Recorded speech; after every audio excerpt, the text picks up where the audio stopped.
उत्तर प्रदेश की भाषा में कहते हैं, इस लोकसभा चुनाव में तो आप लोगों ने गर्दा कर दिया। ऐसा गर्दा कि अगर बीजेपी का रथ मेजॉरिटी से पीछे रुका है, ये मैंने उस दिन भी बोला था और आज भी बोलता हूं, वो समाजवादी पार्टी ने रोका जब 37 सीटें जीती। क्या कहना चाहते हैं? मैं पीडीए परिवार का धन्यवाद देना चाहता हूं और समाजवादियों का पीडीए केवल नारा नहीं था, ये भावना से जुड़ा हुआ हमारा नारा बनकर के इस चुनाव में उभरा है।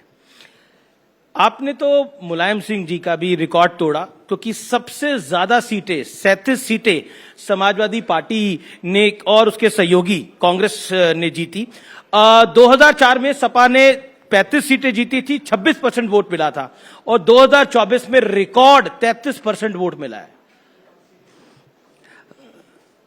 जो सीटें हम लोग जीते हैं इंडिया गठबंधन और पीडीए की रणनीति से, भारतीय जनता पार्टी के लोग बेईमानी न करते तो 50 सीटों से ऊपर ये गठबंधन सीटें जीत गया होता। अच्छा, अभी भी आपको बेईमानी दिख रही है?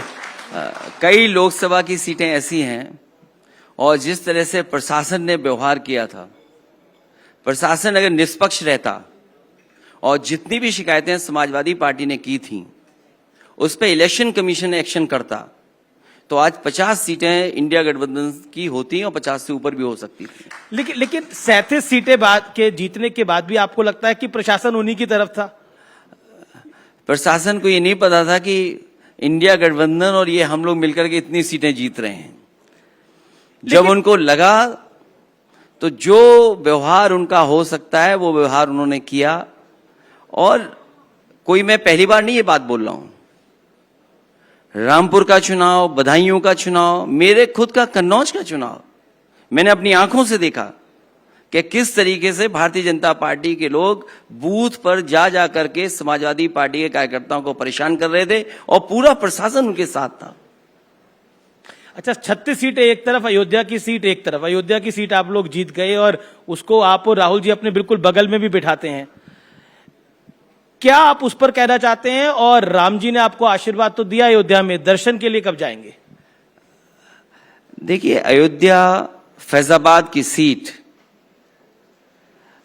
ये भारतीय जनता पार्टी की नाकामी रही, जिसकी वजह से वो हारे हैं। और मैं बधाई देना चाहता हूं समाजवादी पार्टी के कार्यकर्ताओं का, जिन्होंने लगातार जनता का साथ दिया, और उसका परिणाम यह हुआ कि अयोध्या की जनता ने, अयोध्या में भी आशीर्वाद समाजवादियों को मिला। अयोध्या के किसान किसी भी डेवलपमेंट के खिलाफ नहीं है।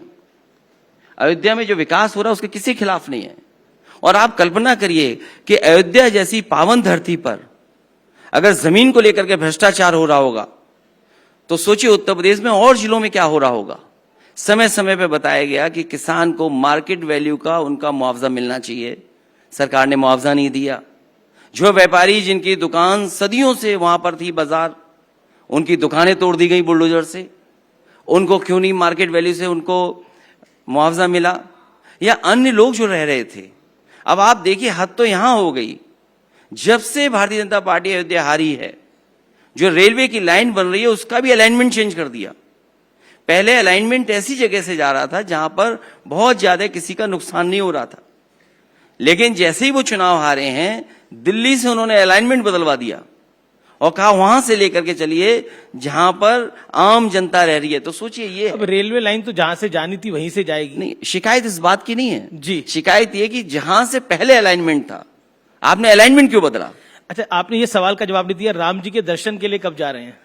मैंने पहले भी कहा और फिर कहता हूं वही बात दोबारा, क्योंकि बात बार बार वही कही जाए तो अच्छी भी नहीं लगती है। जी, हमारा मंदिर भी निर्माण हो गया है लगभग पूरा। जैसे ही हमारे मंदिर का निर्माण हो जाएगा, वहां का दर्शन करके सीधा मैं अयोध्या जाऊंगा। और फिर मंदिर आपका हमारा क्या? मंदिर तो सबका होता है। ये तो भारतीय जनता पार्टी को भी सोचना चाहिए था। निमंत्रण क्यों दिया आपने? अगर भगवान सबके थे तो आप निमंत्रण से कैसे बुला रहे थे? आप पाबंदी क्यों लगा रहे थे कि आज आप नहीं आएंगे दर्शन करने? चलिए, अब मैं दूसरे नैरेटिव की तरफ आता हूं। एक नैरेटिव समूचे विपक्ष ने सेट करने की कोशिश की कि बीजेपी का शासन आएगा तो संविधान बदल देगा, आरक्षण को समाप्त कर देगा, और इस नैरेटिव का फायदा उत्तर प्रदेश में मिला भी। और आरक्षण तो कोई खत्म नहीं कर सकता, अब ये स्पष्ट है बात। अब आपको क्या लगता है ये नैरेटिव कहां जाता हुआ दिख रहा है 2027 के विधानसभा चुनाव में? हारने वाले तो यही कहेंगे ना कि अब आरक्षण नहीं खत्म हो सकता। हारने वाले क्या कहेंगे? और अभी कुछ दिन पहले आपने देखा था लैटरल एंट्री से जिन लोगों को नौकरी मिलने जा रही थी, सरकार को अपने कदम पीछे हटाने पड़े। और लैटरल एंट्री कोई पहली बार नहीं हो रही थी, लैटरल एंट्री पहले भी हुई। क्या उसमें आरक्षण का जो मानक है वो माने सरकार ने?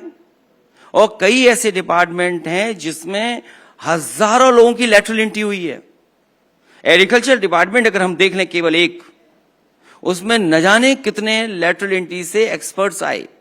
क्या उसमें आरक्षण दिया गया? तो जो बात विपक्ष कह रहा था, जो समाजवादी लोग कह रहे थे, और समाजवादियों ने कोई पहले चुनाव में नहीं कहा, चुनाव शुरू होने से पहले जहां जहां पीडीए पंचायत की गई वहां पर हर जगह ये बात कही कि भारतीय जनता पार्टी की सरकार आएगी तो संविधान से खिलवाड़ होगी। आपको भी पता है कि आरक्षण कोई खत्म नहीं करने वाला, नहीं, ये बात आज कह रहे हैं।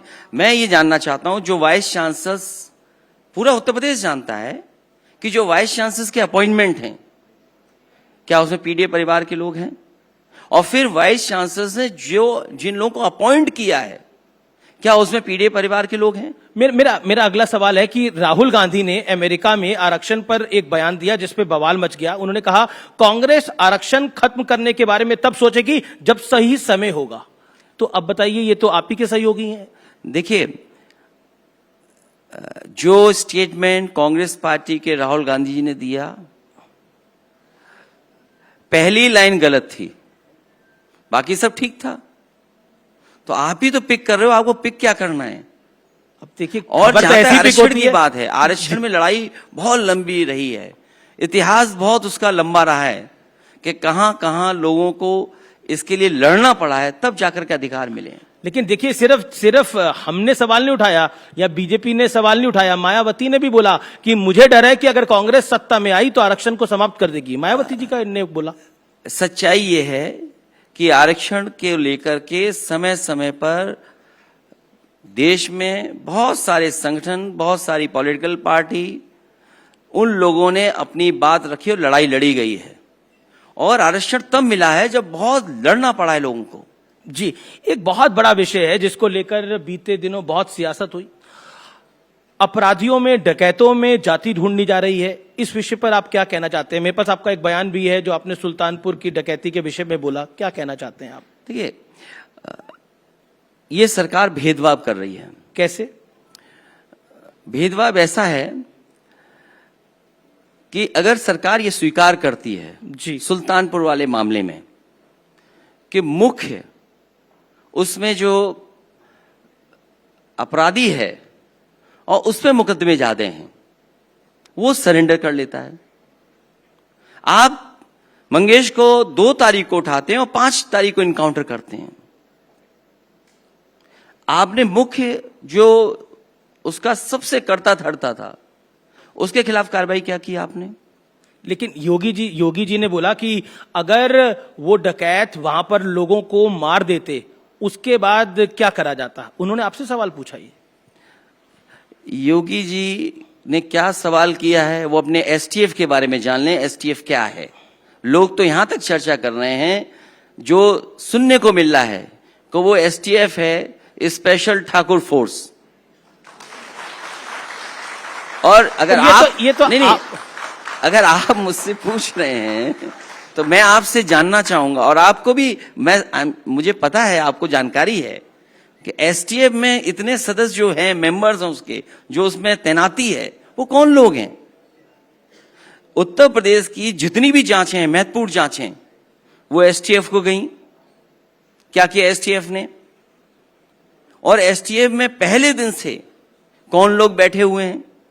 और फिर आपको इतना भी दिमाग नहीं है कि आपने इनकाउंटर किया और चप्पल पहने खड़े हैं आप।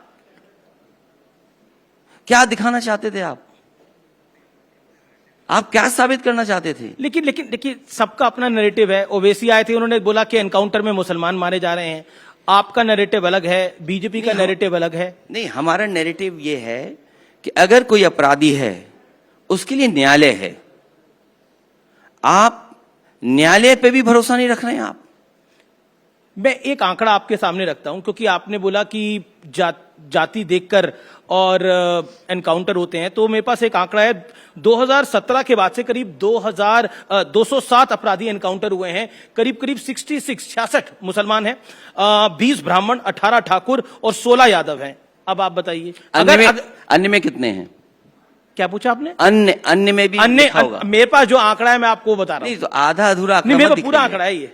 मैं इसी तरह आपके आंकड़े के हिसाब से मैं कहता हूं, मैंने अंग्रेजी अखबार का एक लेख पढ़ा जिसमें ये कहा गया कि जब से सरकार बनी है भारतीय जनता पार्टी की, उसमें 18,000 ऐसी घटनाएं हुई हैं। 18,000। और अगर 18,000 हुई हैं तो वो जो आप आंकड़ा हमें बता रहे हो, तो 18,000 का वो आंकड़ा कहां है? और हमारे पास भी तो 207 है। हमारे पास भी आंकड़ा है जी, निकालना है आप।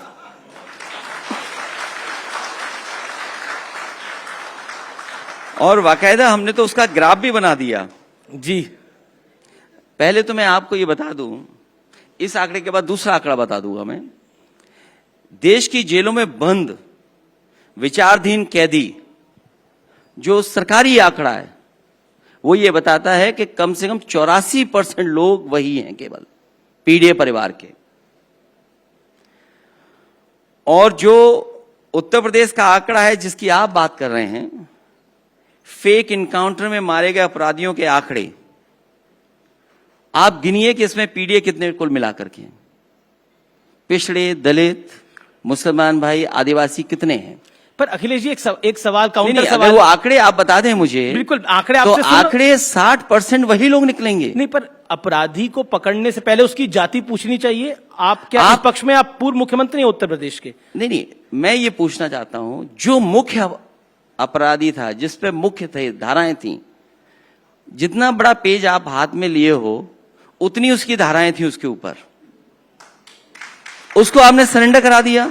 तो आपको सब एनकाउंटर फेक लगते हैं जितने यूपी में हो रहे हैं आजकल 2017 के बाद से? कानपुर में गाड़ी पलट गई, कौन यकीन करेगा सरकार पे कि गाड़ी अपने आप पलट गई? पर कोर्ट ने तो माना, कोर्ट में गया मामला, कोर्ट ने तो बोला कि ठीक है। क्या जनता ये स्वीकार कर रही है? बात जो आसपास लोग थे वो स्वीकार कर रहे हैं क्या? और फिर आजकल तो जमाना गूगल मैप का है। हमें और आपको ये कोशिश करनी चाहिए, थोड़ा फंड्स और एफर्ट्स लगा करके हमें आज गूगल मैप से सब पता लग जाएगा कि कब गाड़ी पलटी थी वो। तो आपको लगता है वो गाड़ी पलटाई गई थी? मैं, जहां तक मुझे जानकारी है जी, जहां तक मेरी सोर्सेज कहती हैं कि गाड़ी पलटाई गई थी। और फिर जहां तक इनकाउंटर की बात है, आप अपने आंकड़े बता रहे थे, तो हमारे आंकड़े ठीक हैं कि आपके आंकड़े ठीक हैं? अब ये तो जनता तय करेगी, लेकिन मैंने तो आपको एनसीआरबी के आंकड़े तो आप मानेंगे? नहीं, बिल्कुल एनसीआरबी के डाटा, तो एनसीआरबी का जो डेटा कहता है वो यही कहता है जो मैं कह रहा हूं। लेकिन सीएम योगी कहते हैं कि 2017 से पहले हर जिले में माफिया एक समांतर सरकार चलाता था, चाहे वो प्रयागराज हो, चाहे वो गाजीपुर हो, और माफिया की मौज मस्ती थी। लेकिन मेरे आने के बाद मेरी सरकार की ठसक इतनी है कि माफिया कहते हैं कि अब उत्तर प्रदेश में नहीं जाना। किसी भी मुख्यमंत्री ने जेल में जाकर के माफिया के साथ कॉफी चाय नहीं पी होगी। और उत्तर प्रदेश का कोई मुख्यमंत्री अपने मुकदमे वापस नहीं लिया होगा। और फिर आज तो 7 साल हो जाएंगे लगभग सरकार के।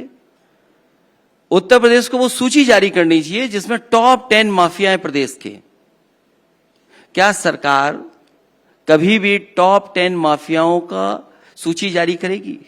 यही जो नेगेटिव नैरेटिव है जो बीजेपी कोशिश करती है बनाने का, जी, इसीलिए चुनाव हार रही है।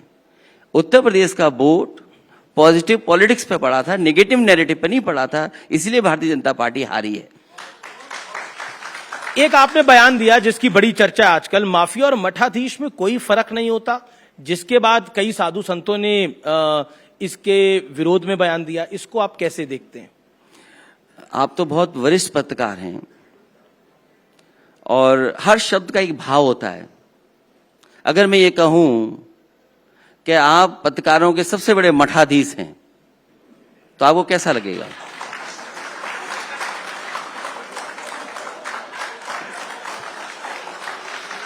पत्रकारों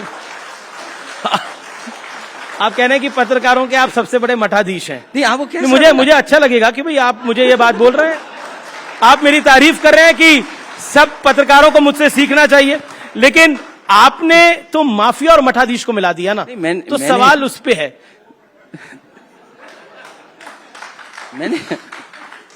मेरा भाव गलत नहीं था।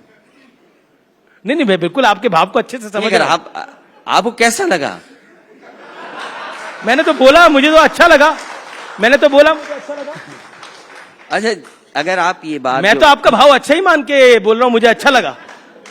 तो नहीं, आपने तो गलत भाव से नहीं बोला था। तो मैं अगर ये कहूं आपको कि आप पत्रकारों के सबसे बड़े मठाधीश हैं, तो कैसा लगेगा आपको? तो पर मैंने भी आपसे सवाल पूछा, माफिया और मठाधीश को मिला देंगे तो फिर आप तो कईयों को तो बुरा लगेगा। आप देखिए, उत्तर प्रदेश में जी, जब से भारतीय जनता पार्टी की सरकार बनी है, बड़ी संख्या में साधु संतों की हत्या हुई है। मुझे याद है, नरेंद्र गिरि जी अखाड़ा परिषद के अध्यक्ष थे जी, और कोई समय ऐसा नहीं गुजरता था जब वो लखनऊ आए और मुझसे मिल करके ना जाएं। सोचिए, उनकी हत्या हो गई। रायबरेली में एक साधु संत थे, उन्हें उल्टा लटका दिया गया था। लखनऊ में एक हिंदू वाहिनी के नेता थे, हिंदू सभा के, उन्हें मार दिया गया था। तो ये सब क्या था? और फिर मैंने किसी साधु संत के खिलाफ नहीं बोला है, मैंने तो केवल मठाधीशों के खिलाफ बोला है। इसमें बुरा किसको लग रहा है? मैं किसी भी साधु संत के खिलाफ नहीं बोला है मैंने। मैं आज भी जानते हैं आपका निशाना कहां था। पहले भी इतने भोले नहीं है अखिलेश जी, आप भी जानते हैं आपका निशाना कहां है। नहीं, तो मैंने उनके खिलाफ नहीं बोला। मैंने सुना और देखा है कि वो हमारे पुतले जलाए जा रहे हैं। पूरे उत्तर प्रदेश में 6 पुतले जले हैं। अरे यार, हमें कहें तो हम 30 आधे घंटे में 600 पुतले जलवा दें।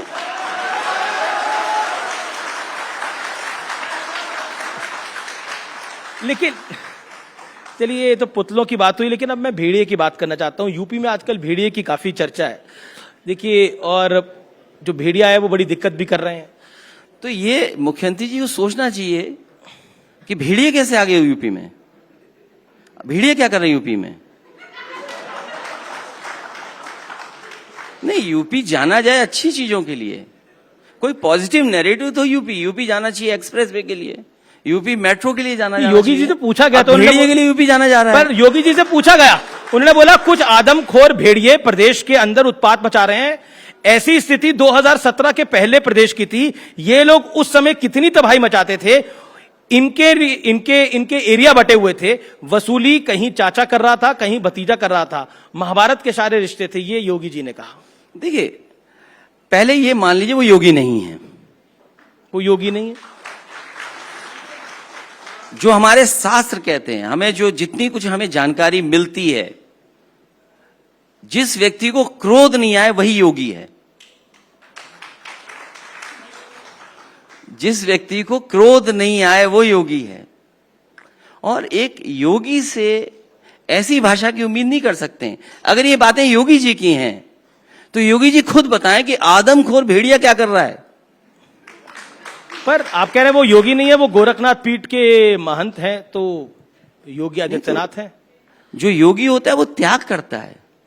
अब कल को आप ये भी कहोगे कि अगर मैं कह दूं कि गोरख धंधा चल रहा है, तो उस पर भी आपको आपत्ति होगी। अब आप गोरखपुर की तरफ बुलडोजर का रुख करना चाहते हैं? नहीं, जहां गोरख धंधा चलेगा वो बुलडोजर जाएगा। पर योगी जी कहते हैं कि अगर योगी जी योगी हैं, तो क्रोध क्यों आ रहा है? एक, और फिर बुलडोजर जो प्रतीक बनाया है, वो किसने बनाया प्रतीक? सच्चाई ये है कि जो लोग ये कहते थे कि डबल इंजन की सरकार है, उससे ध्यान हटा रहे हैं। ये जो डबल टकराव चल रहा है दोनों के बीच में, उससे ध्यान हटाने के लिए इस तरह का व्यवहार है। और बुलडोजर किसी न्याय का प्रतीक नहीं हो सकता, क्या सरकार मानेगी कि बुलडोजर न्याय का प्रतीक है? न्याय का प्रतीक हो सकता है क्या? सुप्रीम कोर्ट, हाई कोर्ट मना कर रहा है कि इस तरह का व्यवहार नहीं होना चाहिए। जिसके कागज हैं, जिसका नक्शा पास है, आप घर उड़ा दे रहे हैं केवल इसलिए कि आप डर दिखाना चाहते हैं। बहुत सारे बिल्डिंग्स तो गोरखपुर की तरफ, आप भी तो गोरखपुर की तरफ आप बुलडोजर करना चाहते हैं। इसमें क्या गलत है? जहां इलीगल काम होगा इसमें क्या गलत तो आपको लगता है गोरखपुर में सब इलीगल हो रहा है अभी से? लीगल क्या है वहां पर? कुछ तो लीगल होगा, कुछ तो इलीगल होगा। बीजेपी ने बोला ये हिंदुत्व पर हमला है, गोरखनाथ पीर पे हमला है। ये किसी हिंदुत्व पे नहीं है, किसी पर ये हमला नहीं है। बुलडोजर जो नया प्रतीक बनाया है न्याय का, नहीं हो सकता। जो कॉन्स्टिट्यूशन को मानते हैं, संविधान को मानते हैं, वो बुलडोजर प्रतीक नहीं मान सकते किसी चीज को लेकर के। जी, अगला सवाल कन्नौज में नवाब सिंह यादव को लेकर है। एक घटनाक्रम हुआ, उसको लेकर बीजेपी ने बहुत सारी इल्जाम आपकी पार्टी पे लगाए। प्रदेश में कहीं भी ऐसा दुष्कर्म होता है तो समाजवादी पार्टी बोलती है कि ये गलत हो रहा है, लेकिन नवाब सिंह यादव के विषय पर या फिर मोहित खान के विषय पर आप क्या कहना चाहते हैं? मैं जानता था ये सवाल जरूर आप लोग पूछेंगे। जिस व्यक्ति का आपने नाम लिया है जी, उसका संबंध बीजेपी के नेताओं से बहुत अच्छा है। और ये बात अगर आप जानना चाहें तो कन्नौज के पुलिस कप्तान से फोन मिलाइए, वो आपको सच्चाई बता सकते हैं। एक बीजेपी का गुट फंसाने में लगा था, एक बीजेपी का गुट बचाने में लगा था। इसमें समाजवादी पार्टी क्या करे? पर वो कहते हैं नेता आपके हैं, वो कहते हैं नेता आपके, हमारी पार्टी इंडिया अलायंस के साथ फोटो है। फोटो हमारे साथ होगी, पार्टी के नेताओं के साथ होगी। वो हमारी पार्टी में कब थे? 2019 का चुनाव हम हारे हैं, 2019 चुनाव हारे, 2022 का चुनाव हारे, 2017 में इन्हीं लीडर्स का क्या रोल था? तो इसीलिए तो मैं कह रहा हूं कि क्या बीजेपी जाति देख करके जोड़ रही है समाजवादियों से, समाजवादी पार्टी से जोड़ रहे हैं? उन्हें अपने झांकना चाहिए कि आखिरकार बचाने में और फंसाने में कौन लोग लगे थे। जी, मेरा अगला सवाल है कि ये लाल टोपी को लेकर आजकल सियासत बड़ी गरमाई हुई है। कभी बीजेपी का कोई नेता, चाहे वो योगी आदित्यनाथ हो, केशव प्रसाद मौर्य हो, वो कहते हैं लाल टोपी है, काले कारनामे हैं। आपका जवाब क्या होगा? और काली टोपी के कैसे कारनामे होंगे? इसलिए लाल रंग में मत उलझिए। लाल रंग मां दुर्गा का है, लाल रंग सिंदूर का भी है। लाल रंग हालांकि आपके माइक पे भी है और आपको टीआरपी बढ़ाने का मैं सुझाव देता हूं आपको। अच्छा, अगर इसकी टीआरपी 5 गुना बढ़ानी है आपको, जो पीडीए परिवार है 90%, उसकी जितनी बात करेंगे उतनी टीआरपी आपकी बढ़ जाएगी। हम सबकी बात करते हैं, हम सबकी बात करते हैं। मेरा अगला सवाल है, ये आपने एक मॉनसून ऑफर दिया था। मॉनसून तो अभी काफी इस बार लेट तक चल गया है, तो अभी भी वो मॉनसून ऑफर जारी है, लेकिन वहां तो अब तो मामला ठीक हो गया है। जब मॉनसून क्या वो फिर विंटर ऑफर तक जाएगा? जो मॉनसून जिस समय पीक पे था जी, उस समय हमारा ऑफर था। अब मॉनसून खत्म हो गया है तो हमारा ऑफर भी खत्म तो हो मैं गया। वही पूरा विंटर ऑफर में तब्दील हो सकता है। मुझे लगता है इनको नहीं अब देना पड़ेगा, किसी और को विंटर डिस्काउंट देना पड़ेगा। जी, मेरा अगला प्रश्न है कि आप कहते हैं कि मायावती फोन नहीं उठाती, मायावती कहती हैं कि आप फोन नहीं उठाते, तो कनेक्शन कहां गड़बड़ हो रहा है? ये जिसके बाद जब गठबंधन टूट गया तो फिर फोन का कनेक्शन भी टूट गया। तो अब होगा नहीं आगे, अब आगे होगा नहीं कनेक्शन? नहीं, अब कैसे होगा?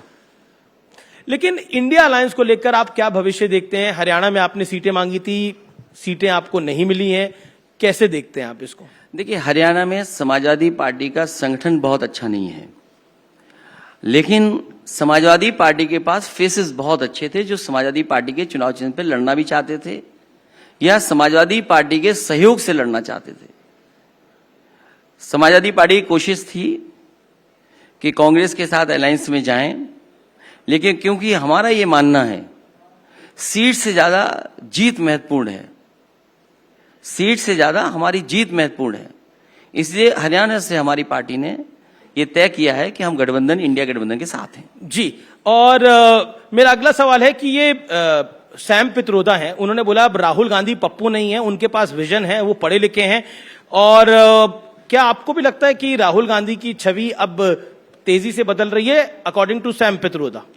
पूरे देश में सब कुछ बदल रहा है। देखो बीजेपी भी बदल रही है, कितनी कमजोर होगी बीजेपी, लेकिन अभी भी फुल मेजॉरिटी तो है एनडीए के पास। देखो दिल्ली लखनऊ में जो डबल इंजन की सरकार थी, वो डबल इंजन कहाँ है? वो टकरा रहे हैं, तकरार चल रही है एक दूसरे में। लेकिन मेरा अगला प्रश्न है कि राहुल गांधी ने अमेरिका में बोला कि देश में सिख भाई हमारे जो हैं वो पगड़ी नहीं डाल सकते, करा नहीं डाल सकते। इस बयान से आप सहमत हैं? देखिए हमारे देश में सबसे अच्छी खूबसूरती यही है कि हम सब धर्मों को मानते हैं। हमारे देश की यही खूबसूरती है कि हम हर एक को स्वीकार करते हैं।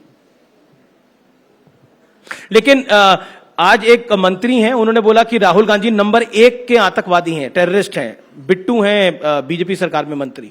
वो पहले कांग्रेस में थे जी। अब वो क्यों ऐसा कह रहे हैं ये बता पाना मुश्किल है। चलिए आखिरी राउंड है, आपको मैं कुछ तस्वीरें दिखाना चाहता हूं। तस्वीरें दिखा देते हैं। पहली तस्वीर देखते हैं किसकी आती है। भेड़िए की तस्वीर आई है। ये यूपी में क्या कर रहा है? अगली तस्वीर रामलला की मूर्ति। मैं दर्शन करने जाऊंगा अपने मंदिर के दर्शन होने के बाद। जी, अगली तस्वीर देख लेते हैं। केशव प्रसाद मौर्य। ये प्रसाद किसको दे रहे हैं कि ले रहे हैं प्रसाद? जी, अब देखते हैं अगली है कि कौन सा रंग बेहतर है, लाल या भगवा?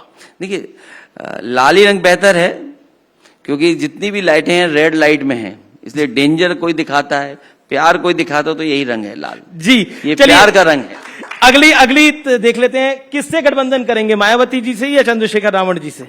देखिए अभी तो कोई ऐसा समय नहीं है जहां गठबंधन की बात की जाए।